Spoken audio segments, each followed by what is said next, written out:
Well, staying with our Youth Day coverage, the 2024 national and provincial elections have passed, which saw the ANC lose its majority for the first time since 1994. And with the first sitting of Parliament concluded on this Youth Day, following the role of the youth back in 1976, Soweto uprising, the role during the Codesa negotiations, the 2016 Fees Must Fall demonstrations as some of the key pivotal moments. We're going to explore the interests of youth in these landmark elections and the role of the new government arrangement in shaping their future. For this chat, Anti-Apartheid activist Seth Mazibuko joins us to chat further. Seth, good morning. Thanks for your time on the SABC at this hour. If you can hear me, perhaps you could speak to the role that, the AMA 2000s played in the current dynamics of South Africa, even the ANC losing its majority, the interest from the youth that you witnessed shaping their future this time around during elections.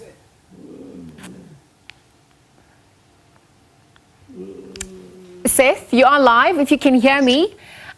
We obviously just... I can hear you. I'm sorry. It just happens that I'm in a very noisy area here. I'm in the Avalon Cemetery. We just came out of visiting the grave of T.S. Mashinini, Hotso Seatlulu, and also Hector Peterson. So we have a lot of young people behind us who are busy singing. And I could not pick up your question.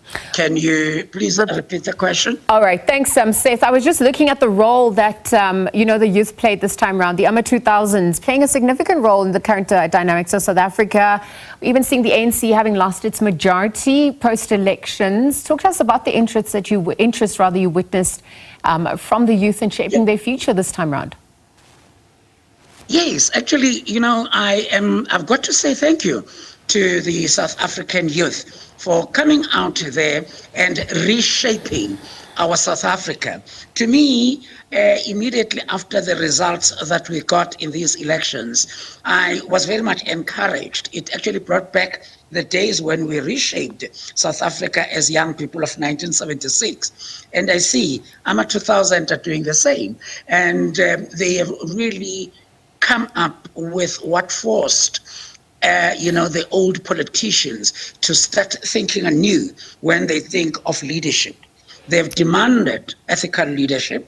They've demanded that they are not going to give an outright right of running this country. They've said they want leaders and leaders that are going to work together to save South Africa. In other words, they've brought in a new South Africa. One can say that we are seeing a totally new South Africa. And I must say, we owe it to them, particularly us who understand that kind of struggle of being young. Yes. Thank you, South African young people. Keep on doing this. Seth, on the back of that, from your vantage point, do you think enough youth were part of the negotiating table this time around, given that they form the bulk of the population in South Africa, particularly when we're looking at the issues that they're obviously facing in townships, alcohol, drug abuse, that context manifesting through quite strongly?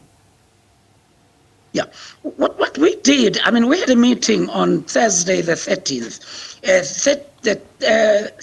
The relevance of the date is that young people and students met on the 13th of June in 1976 to decide on June 16. We had a similar meeting with young leaders, put together young leaders to actually come up and to reflect on the 30 years of democracy and to actually raise issues in what later is going to be known as the Youth Development Charter. It was very interesting to interact with those young people, and they were not only talking drugs, they were also talking issues like your 350.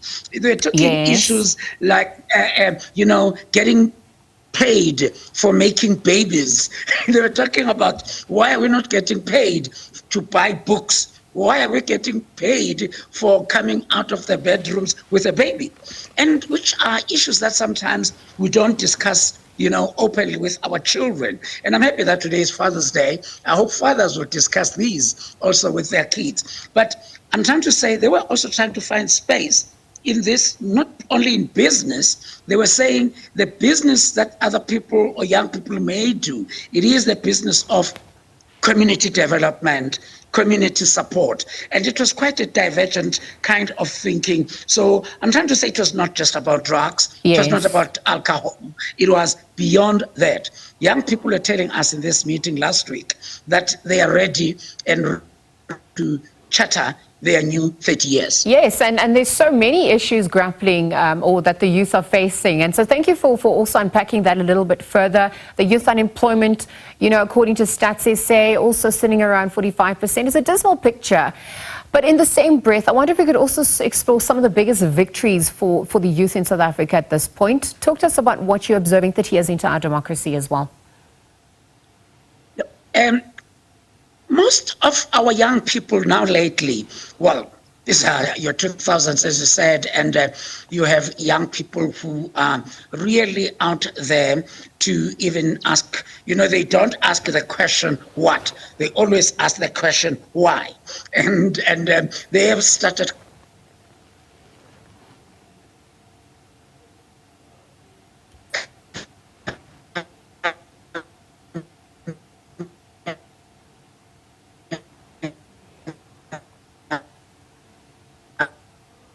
All right, let's just see if we can reestablish that connection. We obviously were in conversation with Seth Mazibuko, as an anti-apartheid activist. We're chatting about the role of youth in South Africa post-elections, the impact that they had in this 30-year democratic dispensation, and really where to from here, because we're looking at how the negotiations are obviously unfolding, how they can have an adequate seat at the table, and of course some of the issues that continue to that they continue to grapple with. I believe Seth is back. Seth, you were continuing with your point, just looking at some of the strides, the impact that the youth have obviously had in terms of some of the success stories. Talk to us about that, and perhaps also, how leaders can make up for lost time at this point, given, the empty promises or some of the promises that they're yet to administer.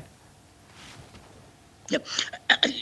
I think the current parties and politicians that are going to take this country from hands are going to have a problem. They're going to be definitely challenged by our young people. They will demand a seat in that boardroom or in that parliament. They will demand that these politicians take up some issues seriously. Actually, not take up issues not politicians to take up issues for them, but themselves taking up issues. And I think that they've given us these numbers in these elections. We've got to be starting to say, how do young people get seats?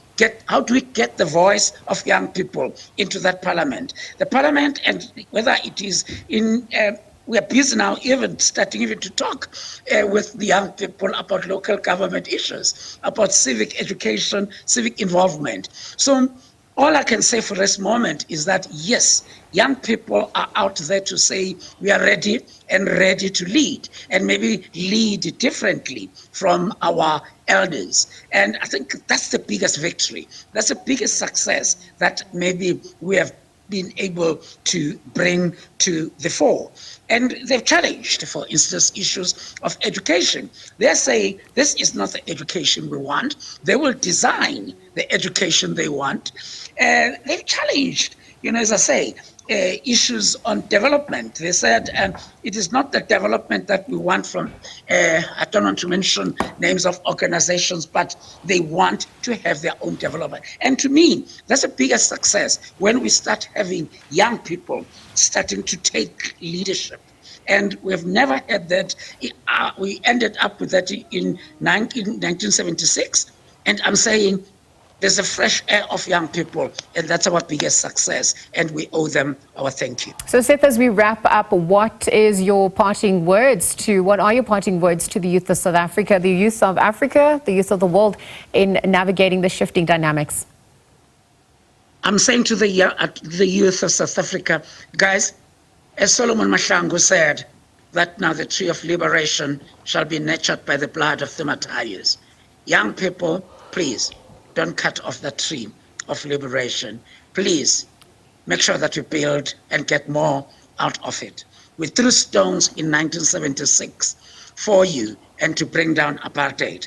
You have to be gathering stones to build our new South Africa and to build a new life for yourselves. We can't do it anymore.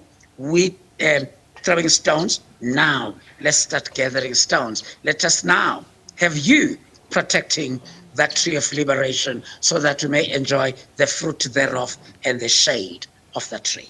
Seth Mazibuko, thank you. Thank you for joining us at this hour. Do enjoy the rest of your day. We'll leave that conversation there for now. Anti-Apartheid activist Seth Mazibuko weighing in. Thank you. Of course, following that first sitting of Parliament that had concluded the election of President Cyril Ramaphosa for a second term. And of course, on Youth Day, South Africa marks 30 years of democracy.